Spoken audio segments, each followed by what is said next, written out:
चंदनवन के जंगल में सोनी नाम की एक चिड़िया रहती थी। सोनी चिड़िया पेंटिंग करती थी। वो बहुत अच्छा पेंट करती थी। जंगल में सभी पंछी अपना घर सोनी चिड़िया से ही पेंट करवाते थे। उसी जंगल में एक चील रहता था। वो भी एक पेंटर था, लेकिन उससे कोई भी पंछी अपना घर पेंट नहीं करवाता था, क्योंकि सोनी चिड़िया उससे कुछ ज़्यादा अच्छा पेंटिंग करती थी। ऐसे ही दिन बीतते जाते हैं। एक दिन राजा को अपना घर पेंट करवाना रहता है, तो जंगल के राजा दूसरे दिन सभी पेंटर पंछियों को राजमहल आने के लिए कहते हैं। पूरे जंगल में ये बात फैल जाती है। चील को भी ये बात पता चलती है। चील सोचता है, क्या फ़ायदा जाकर, ये पेंटिंग का काम तो सोनी चिड़िया को ही मिलेगा, ये तो मुझे पता है। मुझे कुछ करना पड़ेगा ताकि सोनी चिड़िया वहाँ पहुँच ना पाए और ये पेंटिंग का काम मुझे ही मिल जाए और मैं अमीर हो जाऊँगा। ऐसा सोचकर चील वहाँ से चला जाता है।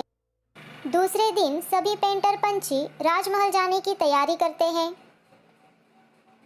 तभी चील सोनी चिड़िया के घर के बाहर आता है और देखता है सोनी चिड़िया जाने की तैयारी कर रही होती है। तभी चील धीरे से वहां जाकर सोनी चिड़िया का घर का दरवाज़ा बाहर से लगा देता है और राजमहल चला जाता है। थोड़ी देर बाद सोनी चिड़िया जाने के लिए निकलती है। वो दरवाज़ा खोलती है पर दरवाज़ा खुलता ही नहीं है। तो वो सोचती है, अरे ये क्या हो रहा है, ये दरवाज़ा क्यों नहीं खुल रहा, सुबह तक तो ये ठीक था। तभी वो खिड़की से बाहर देखती है। खिड़की से बाहर एक कौवा अपने घर की तरफ जा रहा होता है। तो वो चिड़िया कौवे को आवाज़ देती है, कालू भैया, कालू भैया। कौवा चिड़िया की बात सुनकर उसकी खिड़की की तरफ आता है और कहता है, क्या हुआ सोनी चिड़िया, तुम अभी तक राजमहल गई नहीं? सभी पंछी तो राजमहल पहुंच चुके हैं, तुम घर पे ही क्या कर रही हो?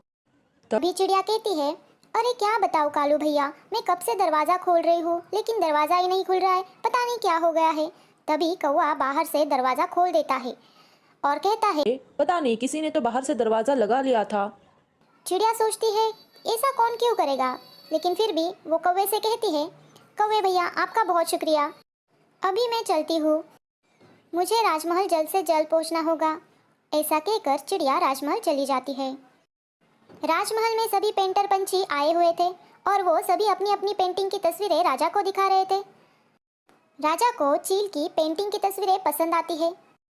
राजा पेंटिंग का काम चील को देने ही वाले रहते हैं। तभी सोनी चिड़िया वहां पर पहुंच जाती है। वो राजा से माफ़ी मांगती है और कहती है, महाराज मुझे क्षमा करें, मैं थोड़ी मुसीबत में फंस गई थी इसलिए समय पर नहीं पहुंच पाई। राजा चिड़िया की बात सुनते हैं और उसे माफ़ कर देते हैं। फिर वो चिड़िया की पेंटिंग की तस्वीरें देखते हैं और कहते हैं, अरे वाह, इससे बढ़िया पेंटिंग तो मैंने आज तक नहीं देखी। सोनी चिड़िया तुम्हारी पेंटिंग तो बहुत बढ़िया लग रही है, मैं ये काम तुम्हें देता हूँ, और ध्यान रहे पेंटिंग इतनी अच्छी ही होनी चाहिए। अगर पेंटिंग मुझे पसंद नहीं आई तो इसकी तुम्हें सज़ा भी मिल सकती है, और हाँ, ये पेंटिंग का काम तुम्हें कल ही पूरा करना है।